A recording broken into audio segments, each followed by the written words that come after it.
ಜಂಟಿ ಸಮಿತಿ ಹಾಗೂ ಸಿಪಿಐಎಂ ಪಾರ್ಟಿಯ ನೇತೃತ್ವದಲ್ಲಿ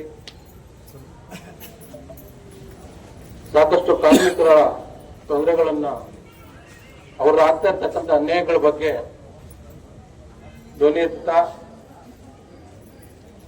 ಕಂಪ್ಲೀಟ್ ದೇಶದ ವ್ಯಾಪ್ತಿ ಮುಷ್ಕರವನ್ನು ಹಮ್ಮಿಕೊಂಡಿದ್ದಾರೆ. ಈ ವಿಚಾರವಾಗಿ ವಿಸ್ತೃತವಾಗಿ ಸಾಕಷ್ಟು ನಾಯಕರು ಮಾತಾಡಿದ್ದಾರೆ.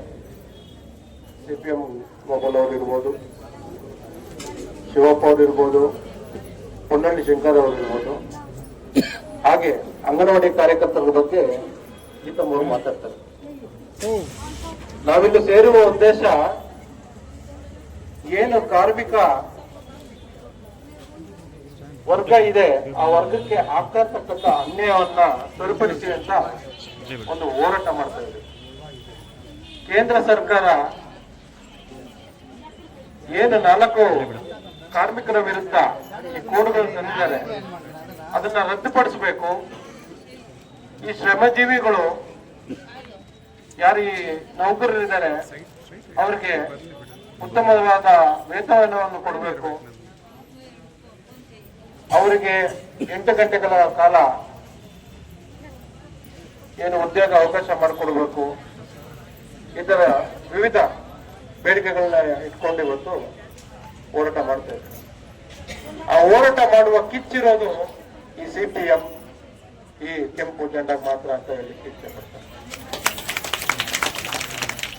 ನಾನು ಈ ಪಾರ್ಟಿಗೆ ಸೇರ್ಪಡೆಯಾಗಿ ಒಂದು ಹೆಚ್ಚು ಕಮ್ಮಿ 1 ವಾರ 15 ದಿವಸ ಆಗಿದೆ. ನಂದು ಮೊದಲನೇ ಪ್ರತಿಭಟನೆ ಇದೆ. ಈಗ ಸದ್ಯಕ್ಕೆ ಕೇಂದ್ರ ಸರ್ಕಾರದ ವಿರುದ್ಧ ಮಾತಾಡೋಣ. ಮುಂದಿನ ದಿನಗಳಲ್ಲಿ ರಾಜ್ಯ ಸರ್ಕಾರ ಹಾಗೂ ತಾಲೂಕು ಆಡಳಿತದ ಬಗ್ಗೆ ಮಾತಾಡುವಂತ ಸನ್ನಿವೇಶಗಳು ಇದೆ. ಪಟ್ಟಿ ಮಾಡ್ಕೊಂಡಿದ್ದೀವಿ ಏನೇನು ಮಾತಾಡಬೇಕು ಅಂತೇಳಿ. ಇದು ಆರಂಭ ಮಾತ್ರ.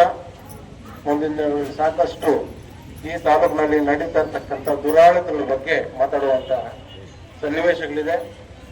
ನಮ್ಮ ಹೋರಾಟ ನಿಲ್ಲಲ್ಲ.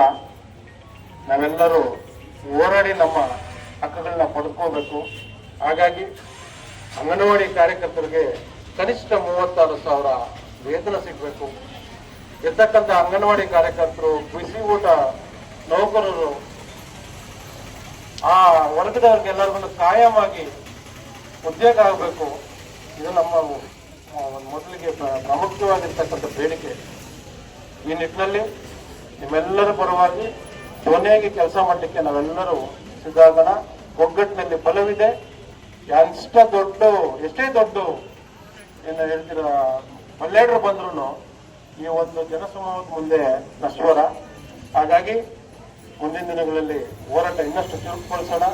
ನಿಮ್ಮೆಲ್ಲರ ಸಹಕಾರ ತಗೊಂಡು ಏನು ಇವತ್ತು ಮಾತಾಡಲಿಕ್ಕೆಲ್ಲ ಅವಕಾಶ ಕೊಟ್ಟು ನಿಮ್ಮೆಲ್ಲರಿಗೂ ವಂದನೆಗಳನ್ನು ತಿಳಿಸ್ತಾ ನಾನು ಮಾತನ್ನು ಮುಗಿಸ್ತೇನೆ.